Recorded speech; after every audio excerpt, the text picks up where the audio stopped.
दोस्तों ये मैकबेथ का एक्ट 1 सीन 2 का पार्ट 2 है। अगर आपने एक्ट 1 सीन 2 के पार्ट 1 को नहीं देखा तो उसका लिंक आपको डिस्क्रिप्शन बॉक्स में या फिर कमेंट सेक्शन में मिल जाएगा। तो चलिए शुरू करते हैं आज की वीडियो को। अब जब सार्जेंट बताता है डनकन को कि मैकबेथ ने चीर दिया है मैकडॉनल्ड को, तो फिर डनकन बड़ा खुश हो गया। कहता है, ओ वैलिएंट कज़न, वर्दी जेंटलमैन। वैलिएंट का मतलब है हीरोइक, हीरोइक का मतलब है वीर, बहादुर योद्धा। तो बहादुर कज़न कह रहा है, और किसको कह रहा है? मैकबेथ को कह रहा है। खुश होकर कह रहा है क्योंकि मैकबेथ की वजह से ही ये लोग लड़ाई को जीते हैं। मैकबेथ नहीं होता तो शायद ये लड़ाई को नहीं जीत पाते। मैकबेथ ने ही मैकडॉनल्ड को चीरा है, पेट से लेके जबड़े तक उसको चीर के रख दिया और उसके सर को कासल पर ले जाके टांगा है। अब कज़न क्यों कह रहा है मैकबेथ को, ये भी आप ध्यान से समझो इस बात को। मैकबेथ की जो माँ है ना, और डनकन की जो माँ थी, ये दोनों आपस में बहनें थीं। तो इसी वजह से डनकन और मैकबेथ आपस में कज़िन है। हम कहते हैं ना मौसी का लड़का या खाला का लड़का, तो मैकबेथ मौसी का लड़का हो गया डनकन की। और जेंटलमैन कहता है मैकबेथ को। आई होप यहाँ तक क्लियर है आपको कि मैकबेथ और डनकन आपस में कज़िन है क्योंकि इनकी माएँ आपस में बहनें थीं। ये बहुत इंपॉर्टेंट है, ध्यान रखना, एमसीक्यू में आ सकता है कि किंग डनकन ने किसको वैलिएंट कज़न कहा था। Sergeant, as once the sun gains his reflection, shiv-racking storms and direful thunder break, so from that spring whence comfort seemed to come, discomfort swells. Mark, King of Scotland, Mark. दोस्तों, अब sergeant अच्छी खबर बताने के साथ साथ एक बुरी खबर भी बताता है। अच्छी खबर तो ये थी कि मैकबेथ ने लड़ाई को जीत लिया है, लेकिन बुरी खबर अब बता रहा है। कहता है कि नॉर्वे का जो किंग है ना, वो एक नया खतरा बन चुका है हमारे लिए।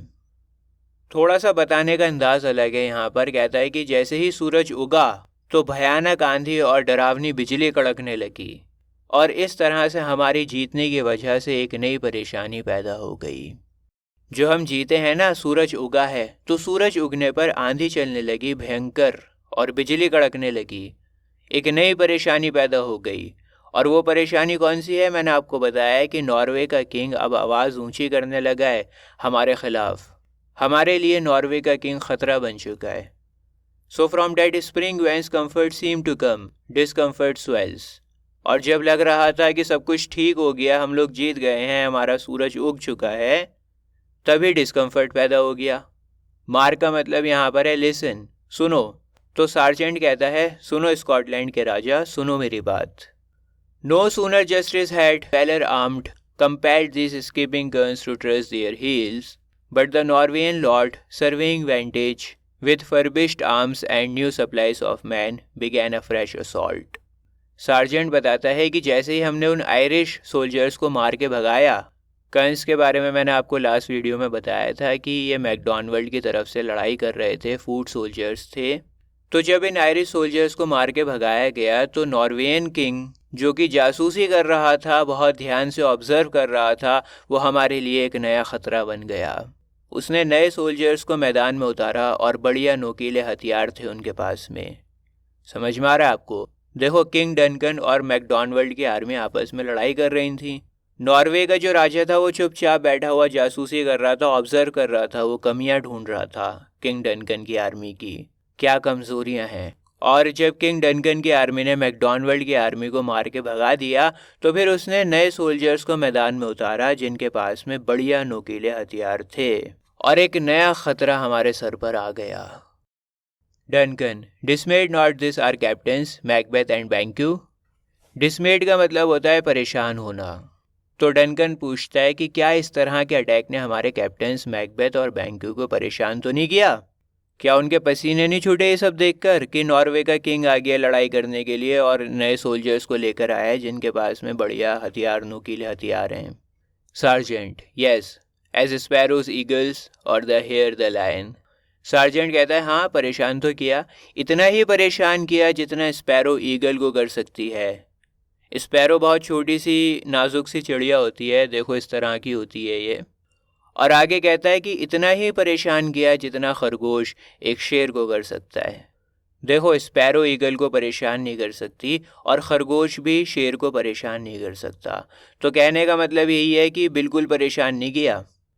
अंदाज़े बयां थोड़ा सा अलग है यहाँ पर। जिस तरह से स्पैरो ईगल को परेशान कर सकती है, और जिस तरह से खरगोश शेर को परेशान कर सकता है, उतना ही परेशान इन लोगों ने हमारे कैप्टन्स को किया।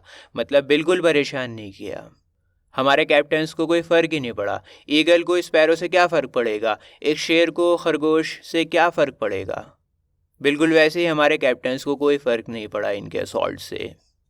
If I say soothe, I must report they were as cannons overcharged with double cracks, so they doubly redoubled strokes upon the foe, except they meant to bathe in reeking wounds or memorize another Golgotha. If I say soothe का मतलब है अगर मैं सच कहूँ तो। To say the truth, इस बार तो हमारे लोगों ने, हमारे कैप्टन्स ने डबल ताकत से, डबल जुनून से लड़ाई की। इस बार तो तोपों में डबल बारूद भरा हुआ था। तोपे तो देखे होंगे ना आपने, उसमें बारूद डलता है। तो कहता है कि इस बार तो डबल बारूद भरा हुआ था। कहने का मतलब यहाँ पर यह है कि 2 गुना ज़्यादा जुनून और 2 गुना ज़्यादा ताकत के साथ हम लोग लड़े इस बार। और शायद हमारे लोगों को अपने दुश्मन के खून में नहाना हो, इसीलिए उनमें इतना जुनून भरा हुआ था, इतना खून बहा रहे थे वो लोग। या फिर हो सकता है उन्हें इस जगह को गोलगोथा बनाना हो। दोस्तों मैं आपको बता दूं, गोलगोथा जेरूसलम के बाहर एक जगह का नाम है और गोलगोथा पर ही जीसस क्राइस्ट को क्रूसिफाइड किया गया था। गोलगोथा मेंशन करने का मतलब यहाँ पर यह है कि वो मंजर बना दे मैदान जंग को, जैसा मंजर गोलगोथा का था जब सबके चेहरों की हवाइयाँ उड़ी हुई थी। भयानक खौफनाक मंजर था गोलगोथा का, सभी लोग डरे हुए थे। तो वैसा ही खौफनाक और भयंकर मंजर हम इस बैटलफील्ड को बना दें। समझ में आ रहा है आपको? कहता है कि डबल जुनून ताकत से हम लोग लड़े। इस बार तो तोप में डबल बारूद डाला गया था। कहने का मतलब ये है डबल जुनून था हमारे अंदर। और शायद हमारे लोग अपने दुश्मन के खून में नहाना चाहते हों, तभी इतना जुनून पागलों की तरह से डबल ताकत से लड़ रहे थे।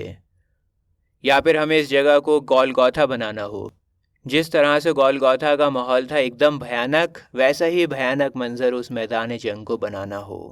I cannot tell, but I am faint. My cautious cry for help. कहता है कि अब और आगे नहीं बता सकता हूँ मैं बेहोश हो रहा हूँ और मेरे ज़ख़म चिल्ला चिल्ला कर कह रहे हैं कि इन्हें मरहम की ज़रूरत है। ठीक है, यही बोल रहा है कि भैया अब मैं ज़ख्मी हूँ, मुझे इलाज कराने दो अपना, मैं आगे नहीं बता सकता हूँ आपको, बेहोश हो रहा हूँ मैं। Duncan, so well thy words become thee as thy wounds, they smack of honor both, go get him surgeons. Duncan कहता है सार्जेंट से कि तुम्हारे लफ्ज़ और तुम्हारे ज़ख़म बयां कर रहे हैं कि तुम एक ऑनरेबल इंसान हो। देखो, सार्जेंट के ज़ख़म बता रहे हैं कि उसने बहुत बहादुरी से लड़ाई की है। अगर बुज़दिल होता, भगौड़ा होता तो इतने ज़ख़म थोड़ी होते उसके जिस्म पे। लेकिन उसने दुश्मन का सामना किया, तब ये खून में लथपथ है। और याद है ना आपको कि किंग डनकन के बेटे मैल्कम को भी इसने बचाया था कैदी बनने से। तो डनकन यही कह रहा है कि तुम्हारे लफ्ज़ बता रहे हैं कि तुम एक ऑनरेबल इंसान हो, जैसे तुम्हारे ज़ख़म बयां कर रहे हैं। जिस तरह से तुम्हारे लफ्ज़ बयां कर रहे हैं, वैसे तुम्हारे ज़ख़म बयां कर रहे हैं कि तुम एक ऑनरेबल इंसान हो।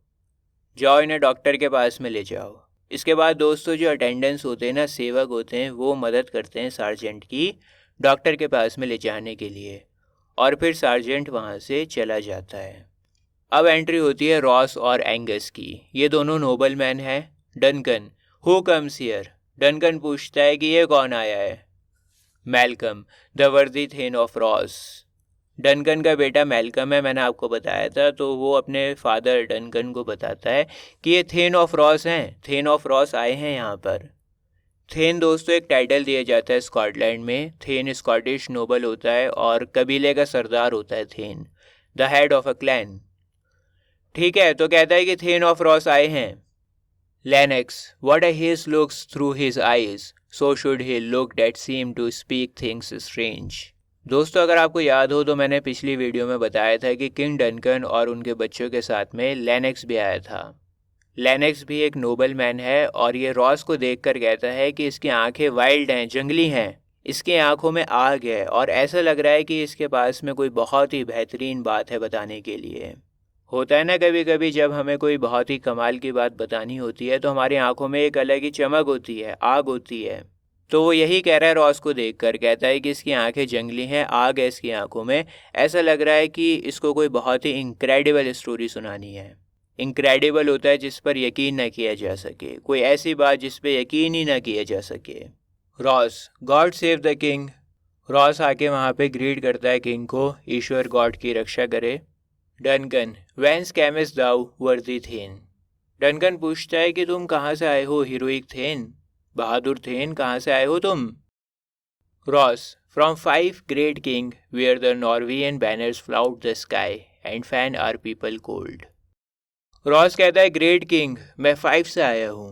5 वो जगह है जहाँ पर नॉर्वेजियन फ्लैग्स लहराया करते हैं, वो नॉर्वेजियन झंडा जो हमारी ज़मीन की बेइज्जती करता है और हमारे लोगों को डराता है।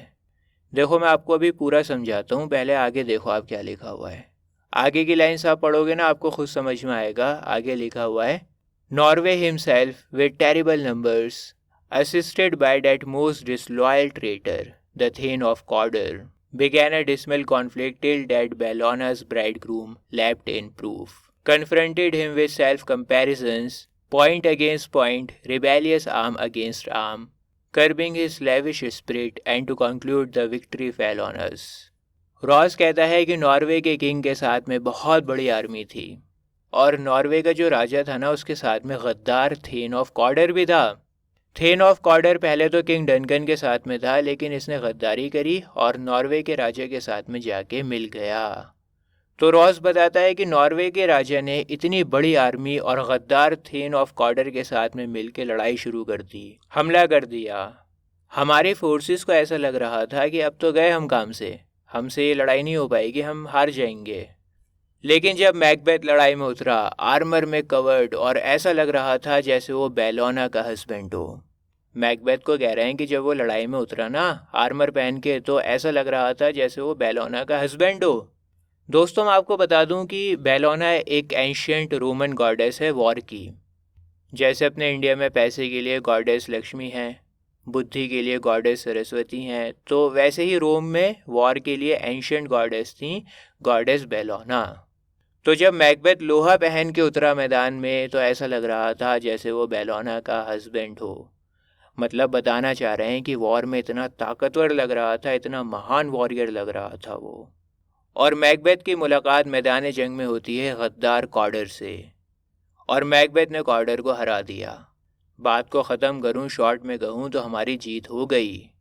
बहुत आसान लैंग्वेज में मैंने आपको समझाया है, उम्मीद है समझ में आ गया होगा। देखो बता ये रहे हैं कि नॉर्वे का जो राजा है ना उसके पास में बहुत बड़ी आर्मी थी, उसके पास में गद्दार कॉडर का साथ था, और हमारे फोर्सेस को ऐसा लगने लगा था कि अब तो हम गए काम से, अब तो हम हार गए। लेकिन जब लोहा पहन के मैकबेथ मैदान जंग में उतरा तो बहुत ताकतवर लगा, और उसने गद्दार कॉडर को हरा दिया, और आखिर में हमारी जीत हो गई। Duncan, great happiness. डनकन ये बात सुन के बहुत खुश हो गया। Ross, that now Sweno the Norway's king craves composition. दोस्तों स्वेनो नाम है नॉर्वे के राजा का, और क्रेव्स कॉम्पोजिशन का मतलब है कि he begs for a peace treaty. तो रॉस बताता है कि अब स्वेनो नॉर्वे का राजा भीख मांग रहा है समझौता करने के लिए, पीस ट्रीटी को साइन करने के लिए। Nor would we dine him burial of his man till he disbursed at St. Colum's Inch $10,000 to our general use। Ross कहता है कि हमने तो कह दिया नॉर्वे के राजा से कि हम तब तक तुम्हारे लोगों को दफनाने की इजाज़त नहीं देंगे जब तक तुम लोग सेंट कॉलम्स इंच की ओर वापस ना चले जाओ। दोस्तों सेंट कॉलम्स इंच एक जगह का नाम है, एक छोटा सा आइलैंड है स्कॉटलैंड में। तो पहली कंडीशन उसने ये रखी कि तुम लोग वापस मुड़ के सेंट कॉलम्स इंच की ओर चले जाओ, हमारी ज़मीनों को खाली करो, यहाँ से भागो और सेंट कॉलम्स इंच पर चले जाओ वापस। और दूसरी कंडीशन ये है कि तुम लोग हमें $10,000 पैसा दोगे। जब तुम ये दोनों कंडीशंस को मानोगे तभी हम तुम्हारे आदमियों को दफनाने की इजाज़त देंगे। Duncan, no more that thane of Cawdor shall deceive our bosom interest. Go pronounce his present death and with his former title greet Macbeth. Duncan कहता है कि अब थेन ऑफ कॉडर मुझे कभी धोखा नहीं दे पाएगा। जाओ ऐलान कर दो कि कॉडर को एग्जीक्यूट किया जाएगा, उसको सजाए मौत दी जाएगी। और मैकबेथ को बता दो जाके कि मैकबेथ को कॉडर का टाइटल दिया जाएगा। मैंने आपको बताया था ना कि कॉडर को थेन का टाइटल मिला हुआ था, तो अब कॉडर को सजाए मौत मिलेगी, और कॉडर का जो थेन का टाइटल था वो टाइटल अब मैकबेथ को मिल जाएगा। Ross, I will see it done. Ross कहता है ठीक है, जैसा आपने कहा वैसा मैं कर दूंगा। Duncan, what he had lost, noble Macbeth had won. Duncan कहता है कि जो थेन ऑफ कॉर्डर ने गवाया है ना, वो कमाया है मैकबेथ ने। मतलब थेन ऑफ कॉर्डर का जो नुकसान हुआ है, मैकबेथ का फ़ायदा है वो। जो थेन ऑफ कॉर्डर ने गवाया है उसको मैकबेथ ने कमाया है। इसके बाद सभी कैरेक्टर्स स्टेज पर से चले जाते हैं और सीन 2 ख़त्म हो जाता है। दोस्तों, अगर आपको मैकबेथ के बाकी एक्ट्स और सीन्स को देखना है तो अभी आपकी स्क्रीन के ऊपर एक प्लेलिस्ट आ रही होगी, इस प्लेलिस्ट पर आप क्लिक करें। बहुत ही आसान लैंग्वेज में आपको सारे एक्ट्स और सीन्स मिलेंगे फ्री ऑफ कॉस्ट। तो मिलता हूँ आपसे किसी और वीडियो में। जय हिंद।